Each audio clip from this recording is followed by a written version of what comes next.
third example, a car pulling a trailer. And so we have a long level road, resistance of motion of the car is 400 newtons, so 400 here, and if the trailer is 300 newtons. At a certain instant they're travelling 10 metres per second, and the power output of the engine is 10.5 kilowatts. So what else have we got? We've got the power engine of the force produced by the engine. We do have a tension in this coupling, and that's what we're asked to find out at the end of the day. Anything else? If we're asked to put all the forces on, well, let's put in the weights and a normal reaction. Let's go to R1, and the weight and the normal reaction, R2. So the power we know is force times velocity.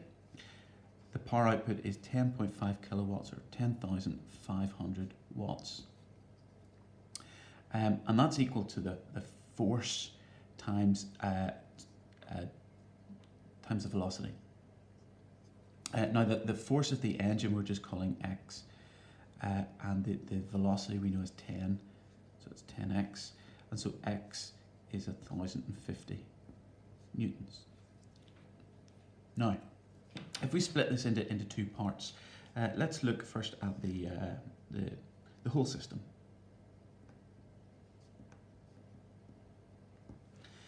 So the overall system, we use F equals ma. Forces to the right here, because this is the way it's going, 10 meters per second, is going to be x minus 400 minus t plus t minus 300. So it's the t's cancel out, it's x minus 700.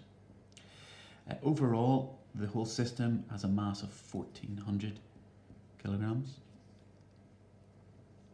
And we want to then find what A is.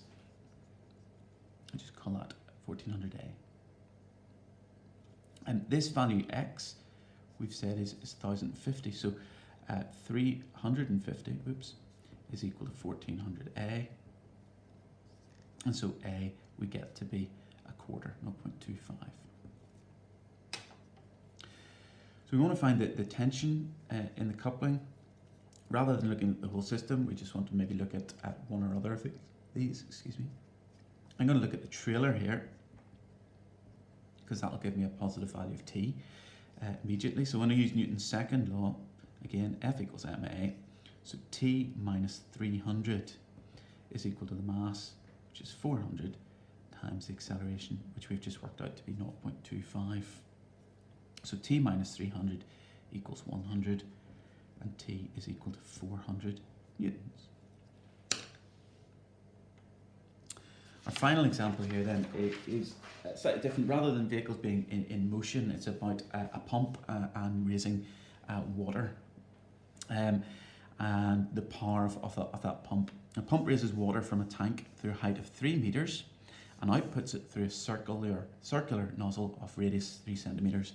Ignoring any resistant forces, find the rate at which the pump is working and take the density of the water to be 1,000 kilograms per meter cubed.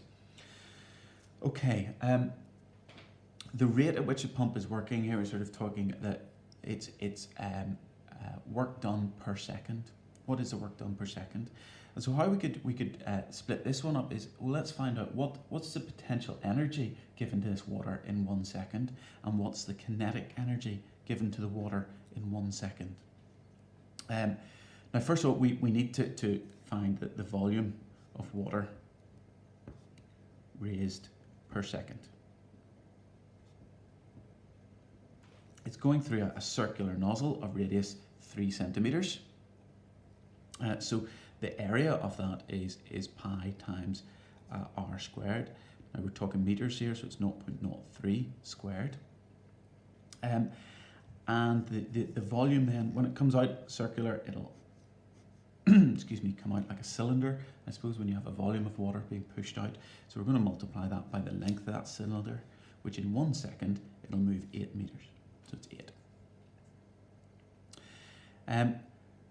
Now the mass of that is going to be the density, the mass of water raised per second. is going to be your volume multiplied by your density, and we've seen that that's 1,000 kilograms per meter cubed. So it's pi times 0.03 squared times 8 times 1,000. Now, next thing, the potential energy then given to the water per second, we know is mgh. And the mass of water raised per second is this, what we've just worked out, pi times 0.03 squared times 8 times 1,000. Gravity, we're treating as 9.8. Remember, maths 9.8, not 9.981. And the height, how far has that moved up? It's moved up by 3 meters. Sorry, I had to look for that. That's moved up 3 meters. And when you put that all in to 3 significant figures, that's 665 joules. I think it's something like 365.0123 joules. The kinetic energy given to the water in 1 second then is 1/2 times m v squared. Okay, it starts from rest. We're assuming it starts from rest, so it's just its final velocity. I guess you could put minus 1/2 m u squared, but this is going to be 0 here anyway. So it's 1/2 times the mass, which we've seen as pi times 0.03 squared times 8 times 1,000 times well, in this case, the velocity squared is 8 squared, so it's times 64. And when we put that in, I think we get 723.822 joules. So finally, the work done per second,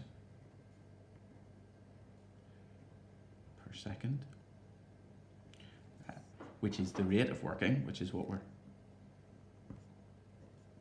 asked to find. Okay, find the rate at which the pump is working, is equal to, well, we just add the kinetic potential energy and the kinetic energy together. So it's 665 plus 72, I'm going to say 4 here because we're going to do 3 significant figures, which is 1389 watts, or the 3 significant figures, 1390 watts, joules per second. So it's 1390 watts.